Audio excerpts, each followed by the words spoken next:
ನೋಡಿ, ನೀವು ಕೇಳ್ತಿರೋದನ್ನೆಲ್ಲ ಕೊಡೋಕೆ ಒಂದು 60 ರಿಂದ 70 ಲಕ್ಷ ಖರ್ಚಾಗುತ್ತೆ. ನಮ್ಗೆ ಕಷ್ಟ ಆಗುತ್ತೆ. ನಮ್ಮ ಹತ್ರ ಅಷ್ಟೊಂದು ದುಡ್ಡಿಲ್ಲ. ಹಾಗಾದ್ರೆ ಒಂದು ಕೆಲಸ ಮಾಡಿ, ನಿಮ್ಮ ಮಗಳನ್ನ ನಿಮ್ಮಲ್ಲೇ ಇಟ್ಕೊಂಡ್ಬಿಡಿ.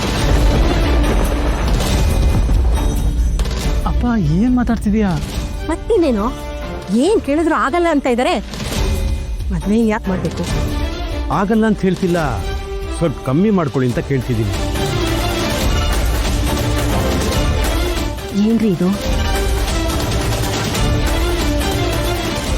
ಸರಿ ಸರಿ, ಒಂದು 200 ಗ್ರಾಮ್ ಬಂಗಾರ, ಒಂದು ಕಾರು, ಇದು ಕಮ್ಮಿ ಆಗಲ್ಲ.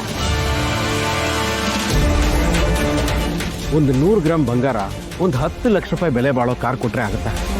ಜೀಜಿ 10 ಲಕ್ಷದ ಕಾರ? ಆಗಿನ ಕಾಲದಲ್ಲೇ ನಮ್ಮಪ್ಪ ನನ್ನ ಗಂಡನ್ ಕೊಟ್ಟಿದ್ರು.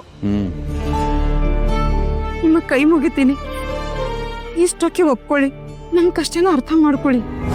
ಇದರ ನಾವೇನ್ ಧರ್ಮ ಕೇಳ್ತಾ ಇದೀವ? ಕಾರ್ ಕೊಟ್ರೆ ಅವ್ರ ಮಗಳ ತಾನೆ ಕಾರಲ್ಲಿ ಕುತ್ಕೊಂಡು ಓಡಾಡೋದು. ಒಡವೆ ಕೊಟ್ರೆ ಅವ್ರ ಮಗಳ ತಾನೆ ಹಾಕೊಂಡು ಓಡಾಡೋದು. ನಾನೇ ನನ್ನ ಹೆಂಡತಿಗೆ ಮುಂದೆ ಮಾಡ್ಸಿ ಹಾಕ್ಸ್ತೀನಿ. ಎಲ್ಲ ನೀನೇ ಮಾಡ್ಸಾಕದಾದ್ರೆ ಅವ್ರು ಯಾಕೋ ಹೆತ್ತಿರೋದು? ಇದೆಲ್ಲ ಅವ್ರಿಗೆ ಪ್ರಾಣ ಹಿಂತಾ ಇದ್ರೆ ನಾನು ಜೀವನದಲ್ಲಿ ಮದುವೆ ಆಗಲ್ಲ. ಯಾವ್ದಾದ್ರು ಮಟ್ಟಕ್ಕೆ ಸೇರ್ಕೊಂಡ್ಬಿಡ್ತೀನಿ. ನಿಮ್ಮ ಕೈ ಸಿಗದೆ ದೇಶಾಂತರ ಹೋಗ್ಬಿಡ್ತೀನಿ. ಇವನೊಬ್ಬ.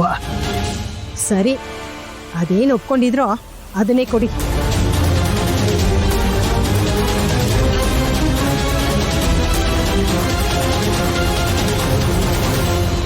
ಎಲ್ಲಿ ನಿಮ್ಮ ಮಗಳಿಗಿನ್ನೂ ಬಸ್ ಸಿಕ್ಲಿಲ್ವಾ? ಅಥವಾ ನಮ್ಮನ್ನು ಕಾಯಿಸಿ ಸಾಕಾಗಿ ಇಲ್ವಾ?